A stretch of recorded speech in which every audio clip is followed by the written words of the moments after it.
Endometriosis is defined as the presence of endometrium at the site outside the endometrial lining. Since its original description, this condition is being increasingly recognized in women with infertility, chronic pelvic pain, and menstrual irregularities. The island of endometriosis are composed of endometrial glands surrounded by the endometrial stroma and are capable of responding to a varying degree of cyclical hormone stimulation. The disease, although a benign proliferative growth process, yet having some of the features of cancer like propensity to invade the normal surrounding tissues, causing an extreme pain and tendency for recurrences. Whereas cancer can kill the woman, endometriosis cripples her life. The incidence is about 10%, but the incidence is increasing on account of greater use of diagnostic laparoscopy. Among infertile women, the incidence is 20% and it is 15% in women with chronic pelvic pain. The incidence is very high among Japanese women. Characteristics of endometriosis. The ectopic endometrial tissue responds to ovarian hormones. Although proliferative endometrium is always seen, secretory endometrium depends upon the presence of progesterone receptors in the tissues. Blood oozing during menstruation in the ectopic endometrium causes local adhesions in the pelvis. Malignancy is extremely rare. Etiology. Endometriosis is proliferative hormone dependent disease bearing of the childbearing period. It is extremely rare before menarche, disappears after menopause.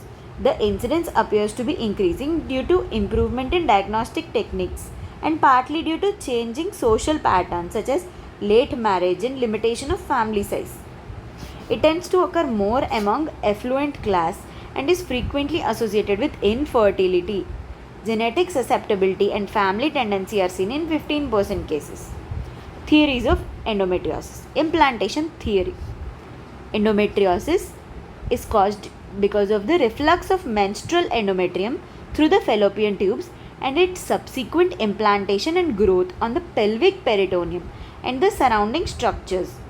In cases of uncomplicated endometriosis, the fallopian tube were usually patent. The occurrence of scar endometriosis following classical caesarean section, hysterectomy, myomectomy, and episiotomy further support this view. Coelomic metaplasia theory. It is told that endometriosis arises as a result of metaplastic changes in the embryonic cell rests of embryonic mesothelium, which are capable of responding to hormonal stimulation. Metastatic theory. Although the above theories can explain the occurrence of endometriosis at the usual sites, they found it difficult to explain its occurrence at less accessible sites such as umbilicus, pelvic lymph node, ureter, rectovaginal septum, bowel wall, remote areas such as lung, pleura, endocardium, and the extremities. Hence, it was suggested that embolization of menstrual fragments occur through vascular or lymphatic channels, and this leads to launching of endometriosis at distal sites. Hormonal influence. The initial genesis of endometriosis can be anything. Its further development depends on the presence of hormones, mainly estrogen. Pregnancy causes atrophy of endometriosis, chiefly through high progesterone levels. Regression also follows oophorectomy and irradiation. Endometriosis is rarely seen before puberty and it regresses after menopause. Immunological factors. The peritoneal fluid in the endometriosis contain macrophages, cytokines and natural killer cells, which clear blood spilled into the peritoneal cavity. Impaired T cell and NK cell activity and altered immunology in a woman may increase the susceptibility to proliferation and growth. Other factors implicated can be genetic, multifactorial, vaginal and cervical atresia, encouraging the retrograde spill. Sites of endometriosis. They may vary throughout the lower pelvis and below the level of umbilicus.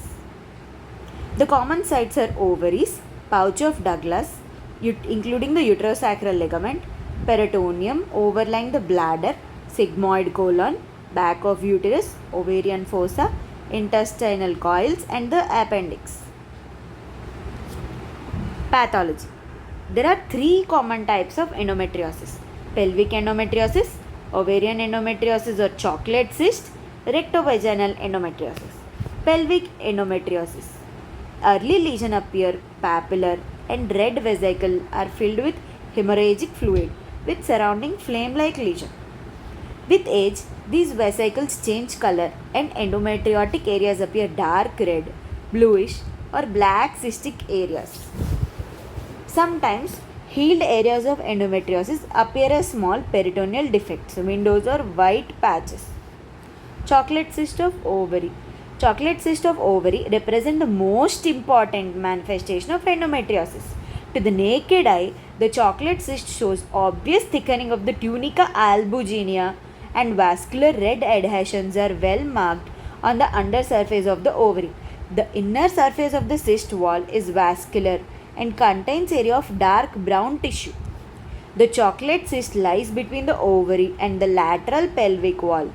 Histology fails to reveal endometrial tissue in most chocolate cysts. The lining epithelium is usually columnar with a tendency to form papillae.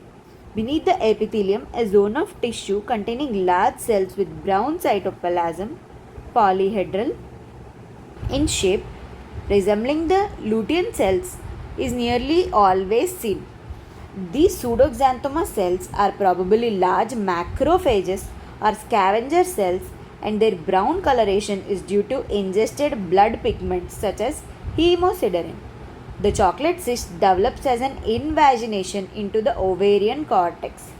Circular peritoneal defects over the broad ligament and uterosacral ligament reveals endometriotic tissue by biopsy in 50% cases. Staging of endometriosis. The current classification is based on appearance, size, depth of the peritoneal and ovarian implants, presence and extent of adnexal adhesions. Minimal. Small spots of endometriosis seen at laparoscopy but no clinical symptoms. Mild. Scattered fresh superficial lesions, no scarring or retraction, no adnexal adhesions. Moderate. Ovaries are involved, some scarring and retraction is present. They contain endometriomas not more than 2 cm in size. Severe. Ovaries are involved with size of endometrioma exceeding 2 cm. Dense peritubal periovarial adhesions severely restrict the mobility. Laparoscopic findings vary with the duration of the lesion, location and size. Powder burn, puckered black spots, red vascular, bluish, blackish cysts, chocolate cysts, and dense adhesions in the pelvis as well as yellow-brown peritoneal fluid are the common findings. Biopsy of the lesion may be necessary to confirm the diagnosis in doubtful cases. What are the clinical features? Endometriosis affects women in reproductive age group around 30 years of age. It may occur in adolescent if obstruction in lower genital tract causes cryptomenorrhea and retrograde spill of menstrual fluid. Symptoms. They vary according to the site, depth of the lesion and do not always correlate well with the extent of disease. The classic symptom complex include dysmenorrhea, dyspareunia, menorrhagia, infertility. About 30% of the patients are asymptomatic. Overlapping of symptoms is common. Dysmenorrhea. It is the most common symptom. About 70% pain begins before the onset of menstruation, build up continuously until the flow begins and thereafter it declines. Abdominal pain. Lower abdominal pain of varying intensity may appear at any time but is common around the menstruation. Dyspareunia. Endometriotic involvement of the cul-de-sac and the uterosacral ligament may produce adhesion and fixation of the uterus and nodular thickening of the uterosacral ligaments.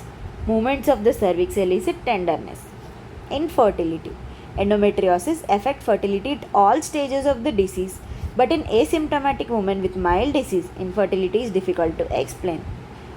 Although about 1/5 of all women who are infertile tend to suffer from endometriosis, the incidence of infertility amongst women suffering endometriosis ranges between 30 to 40%. It may inhibit ovulation, ovum pickup by the fimbria, and because of dyspareunia, there is reduced frequency of sexual intercourse. Other causes of infertility are luteinized unruptured follicular (LUF) syndrome, increased prolactin, corpus luteal phase defect, non-ovulation, and tubal blockage, as well as poor oocyte quality. Menstrual symptoms. Menorrhagia is common with adenomyosis. Irregular bleeding may occur with cervical and vaginal lesions. Polymenorrhea is noted with ovarian involvement. Chronic pelvic pain. Endometriosis is one of the important cause of chronic pelvic pain. Brownish yellow peritoneal fluid containing prostaglandin E2 is responsible for the pain. Nerve entrapment in endometriotic tissue may be responsible for the pain. Other symptoms include urological symptoms such as increase in frequency, dysuria, and in rare cases hematuria during menstruation may result from bladder or ureteral involvement. Physical findings include cystic swelling, which simulates an ovarian tumor in a chocolate cyst of ovary. The swelling is often fixed, may be slightly tender. Speculum examination may reveal a bluish or blackish puckered spots in the posterior fornix, and these spots may be tender to touch.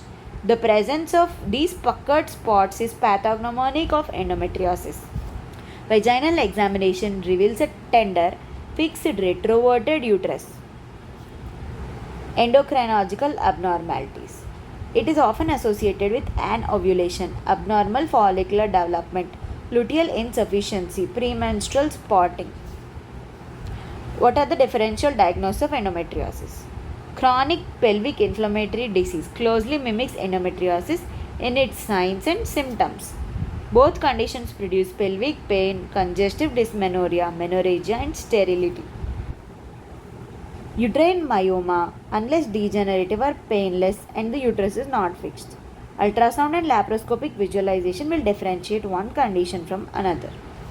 Ovarian malignant tumor with metastatic deposits in pouch of Douglas can be mistaken for endometriosis. Rectosigmoid involvement will cause rectal symptoms which may resemble symptoms of rectal carcinoma. If the chocolate cyst ruptures, all possibilities of an acute abdominal catastrophe must be considered, including a ruptured tubal gestation and acute appendicitis. Chronic pelvic congestion syndrome due to other causes must be excluded by ultrasound, CT, and MRI. Investigation. Laparoscopy. It is both diagnostic and therapeutic, and it is the gold standard. CA 125 greater than 35 units per ml. Ultrasound shows the mass and echogenic areas. Color Doppler shows increased blood flow. Cystoscopy may reveal urinary cause. Sigmoidoscopy may reveal rectal cause, and anti-endometrial antibodies are done. Prophylaxis. Low-dose oral contraceptive pill reduce the menstrual flow and protect against endometriosis. 3 monthly oral pills are convenient to take and are effective. Tubal patency test should be avoided in immediate premenstrual phase to avoid spilling. Operations on genital tract should be scheduled in the post-menstrual period. Classical caesarean section and hysterectomy operation, which can cause scar endometriosis, are now rarely performed. Management. Minimal asymptomatic cases should be observed for 6 to 8 months. Infertility should be investigated and treated as necessary. Management of endometriosis. Asymptomatic, observe for 6 to 8 months. Symptomatic causes. Drug treatment is OC pills, Mirena IUCD, progestogen, androgen, GnRH analogs, letrozole, RU486. Minimal invasive surgery that can be done are laparoscopic destruction by cautery, laser vaporization, excision of the cyst, adhesiolysis, presacral neurectomy, LUNA, laparoscopic uterosacral nerve ablation. And the major surgery include laparotomy, incision of the chocolate cyst, removal of the lining, salpingo-oophorectomy, hysterectomy, and unilateral or bilateral salpingo-oophorectomy, excision of the scar endometriosis. Drug treatment. It should aim at causing atrophy of the ectopic endometrium with minimal side effects and improvement of symptoms. Combined OC pills. It is used as primary treatment or pre-operatively to shrink the endometriosis. Administered intermittently or continuously, OC pills may elevate the disease. However, high incidence of side effect and risk of thromboembolism limit their use. Oral progestogens.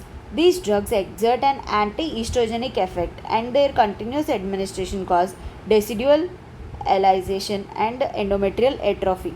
The treatment over a period of 6 to 9 months produces a state of pregnancy which ultimately causes regression of the disease. Drugs commonly used are norethistron 5 to 20 mg daily or dydrogesterone 10 to 30 mg daily.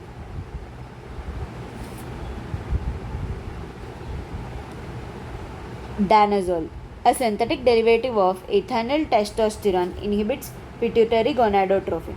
It is mildly anabolic, anti-estrogenic, anti-progestational. It reduces sex hormone binding globulin SHBG and releases free testosterone. It is very effective though an expensive drug and is administered in doses of 200 to 800 mg daily for 3 to 6 months, starting on the first day of menses. GnRH. It is administered continuously to downregulate and suppress the pituitary gonadotrophins. It causes atrophy of the endometrial tissue in 90% cases. The synthetic analog of gonadotropin releasing hormone is given in doses of 10 to 20 mg twice daily or 200 to 400 mg intranasally for 6 months. Aromatase inhibitors available are letrozole, anastrozole, and rofecoxib daily for 6 months. RU486 antiprogestogen is also tried in dose of 10 to 25 mg daily for 6 months. It reduces pain and delays the recurrence.